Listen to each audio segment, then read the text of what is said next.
ಹರೇ ಕೃಷ್ಣ. ನಮಸ್ತೆ ಸ್ನೇಹಿತರೆ, welcome back to my YouTube channel. ಈಗೆಲ್ಲ ಯಾವುದೇ ವಿಡಿಯೋ ನೋಡಿದ್ರು ಇನ್ಸ್ಟಾಗ್ರಾಮು, ಯೂಟ್ಯೂಬು, ಫೇಸ್ಬುಕ್ಕಲ್ಲೆಲ್ಲದರಲ್ಲೂ ಪ್ಲಮ್ ಕೇಕೆ ಬರ್ತಾ ಇದೆ. ಬಿಕಾಸ್ ಆಫ್ ಕ್ರಿಸ್ಮಸ್ ಮತ್ತು ನ್ಯೂ ಇಯರ್ ಸ್ಪೆಷಲ್ ಆಗಿರೋದ್ರಿಂದ. ಹೌದು, ವಿತೌಟ್ ಮೈದಾ, ಎಗ್ಗು, ಶುಗರ್ನ ಬಳಸ್ತಲೇ ನಾವಿಲ್ಲಿ ಆರಾಮಾಗಿ ಸುಲಭವಾಗಿ ಒಂದು 2 ಅವರ್ಸಲ್ಲಿ ಪ್ಲಮ್ ಕೇಕ್ನ ಮಾಡ್ಕೊಬೋದು. ಮನೆಯಲ್ಲಿರೋಂಥ ಐಟಮ್ಸ್ನೇ ಹಾಕಿ ಸುಲಭವಾಗಿ ಮಾಡ್ಕೊಬೋದು. ಒಂದು 2 ಅವರ್ಸ್ ಆಗುತ್ತೆ ಅಷ್ಟೇ. ಹೇಗೆ ಮಾಡೋದು ಅಂತ ಒಂದು ವಿಡಿಯೋ ತೋರಿಸ್ತಾ ಇದ್ದೀನಿ, ಬನ್ನಿ ನೋಡೋಣ. ಮೊದಲಿಗೆ ನಾನಿಲ್ಲಿ 2 ಆರೆಂಜ್ನ ತೊಗೊಂಡಿದ್ದೀನಿ. ನೋಡಿ, ತುಂಬ ಪಲ್ಪಿಯಾಗಿದೆ. ಇದಕ್ಕೆ ಕಾಂಬಿನೇಷನ್ ಆಗಿ ಡ್ರೈ ಫ್ರೂಟ್ಸ್, ಎಲ್ಲ ಥರ ಡ್ರೈ ಫ್ರೂಟ್ಸ್ಗಳನ್ನ ನಾನಿಲ್ಲಿ ಕಟ್ ಮಾಡಿ ಇಟ್ಕೊಂಡಿದ್ದೀನಿ. ದ್ರಾಕ್ಷಿ, ಪಿಸ್ತಾ, ಬಾದಾಮಿ, ಗೋಡಂಬಿ, ವಾಲ್ನಟ್ ಅಂತ. ನಿಮಗೂ ಕೂಡ ಯಾವ್ದು ಬೇಕೋ ಅದನ್ನು ಆಪ್ಷನಲ್ಲಾಗಿ ತೊಗೋಬೋದು. ಮತ್ತು ಇದಕ್ಕೆ ಒಂದು 2 ಚಕ್ಕೆ ಪೀಸನ್ನು ತೊಗೊಂಡಿದ್ದೀನಿ. ಮೊದಲಿಗೆ ನಾನಿಲ್ಲಿ ಆರೆಂಜ್ನ ಕಟ್ ಮಾಡಿಕೊಂಡು ಅದನ್ನು ಕ್ಯೂರಿನ ರೆಡಿ ಮಾಡ್ಕೊತಾ ಇದ್ದೀನಿ. ನೋಡಿ, ಅದರ ಜ್ಯೂಸನ್ನ ಹಾಕ್ಕೊಂಡು ಒಂದು ಬೌಲ್ಗೆ ನೀವು ಒಂದು 2 ಅವರ್ಸ್ ಮುಂಚೆನೇ ಎಲ್ಲ ಥರ ಡ್ರೈ ಫ್ರೂಟ್ಸ್ ಹಾಕಿ ಒಂದು 2 ಅವರ್ಸ್ ನೆನೆಸಿಟ್ಕೊಂಡ್ರೆ ಸಾಕು. 2 ಚಕ್ಕೆ ಪೀಸನ್ನು ಹಾಕಿ ಒಂದು 2 ಅವರ್ಸ್ ಇದನ್ನು ಸೋಕ್ ಮಾಡೋದಕ್ಕೆ ಬಿಟ್ಟಿದ್ದೀನಿ. ನಾನಿಲ್ಲಿ ಯಾವುದೇ ಥರ ಮೈದಾನ ಬಳಸೋದಿಲ್ಲ. ಫಸ್ಟೇ ಫಿಲ್ಟ್ರ್ ಮಾಡಿ ಇಟ್ಕೊಂಡಿರೋ ಅಂಥ 1 ಬೌಲ್ ಆಗೋ ಅಂಥ ವೀಟ್ ಆಟಾನ ತೊಗೊಂಡಿದ್ದೀನಿ. ನೋಡಿ, ಇದನ್ನು ಫಿಲ್ಟ್ರ್ ಮಾಡಿ ಇಟ್ಕೊಂಡಿರಬೇಕು, ಯಾವುದೇ ಥರ ಗಂಟಿಲ್ದಂಗೆ. 1 ಬೌಲಷ್ಟು ಗಟ್ಟಿ ಮೊಸರು, 1 ಬೌಲಷ್ಟು ಬಟರು.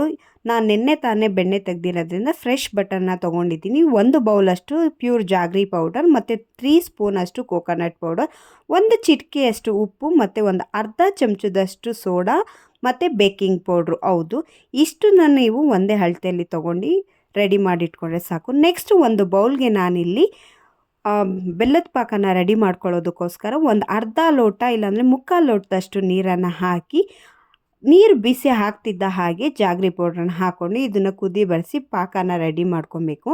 ನಾನಿಲ್ಲಿ ಶುಗರ್ನ ಬಳಸ್ತಾ ಇಲ್ಲ, ಆರೋಗ್ಯಕ್ಕೆ ತುಂಬ ಒಳ್ಳೆಯದು ಅಂತ ಜಾಗ್ರಿ ಪೌಡ್ರನ್ನ ಯೂಸ್ ಮಾಡ್ಕೊತಾ ಇದ್ದೀನಿ.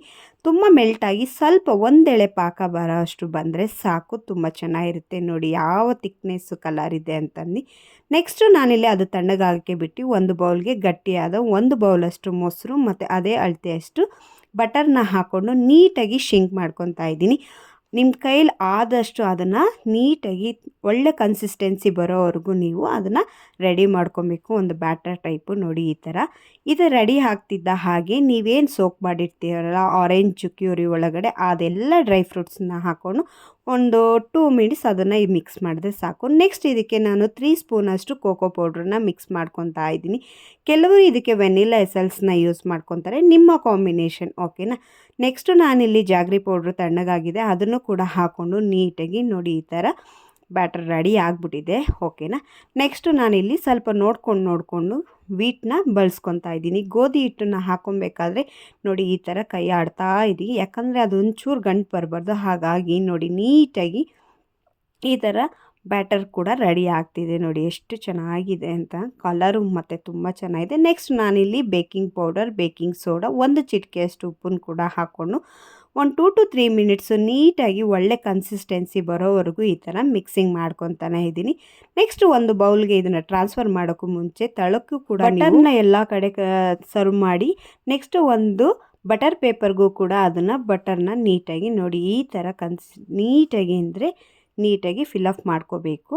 ಇದಾಗ್ತಿದ್ದ ಹಾಗೆ ನಾವೇನು ರೆಡಿ ಮಾಡ್ಕೊಂಡಿರ್ತೀವಲ್ಲ ಅದನ್ನು ಕೂಡ ಹಾಕೋಬೇಕು. ನಾನಿಲ್ಲಿ ಸ್ವಲ್ಪ ಜಾಸ್ತಿ ಆಗುತ್ತೆ ಅಂತ ಇನ್ನೊಂದು ಬೌಲ್ಗೂ ಕೂಡ ರೆಡಿ ಮಾಡ್ಕೊಳ್ಳೋದಕ್ಕೆ ಹಾಗೆ ಇಟ್ಕೊಂಡಿದ್ದೀನಿ.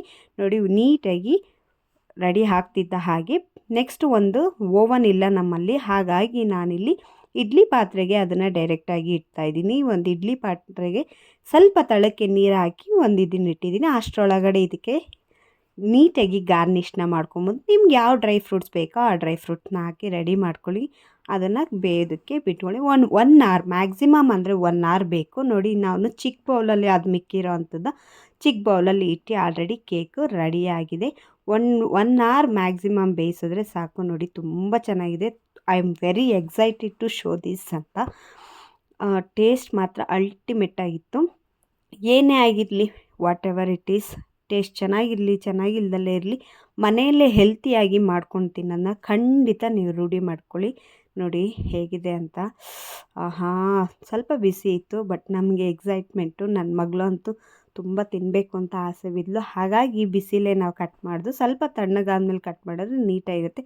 ತುಂಬ ಸಾಫ್ಟ್ ಅಂದರೆ ಸಾಫ್ಟಾಗಿತ್ತು. ಬಾಯಲ್ಲಿ ಇಡ್ತಾ ಇದ್ದಾಗೆ ಹಾಗೆ ಮೆಲ್ಟ್ ಆಗ್ತಿತ್ತು. ಮಧ್ಯದಲ್ಲೇ ಅಲ್ಲೆಲ್ಲ ಕಡೆ ನಮಗೆ ಡ್ರೈ ಫ್ರೂಟ್ಸ್ ಸಿಗ್ತಾ ಇರೋದ್ರಿಂದ ತುಂಬ ಚೆನ್ನಾಗಿತ್ತು.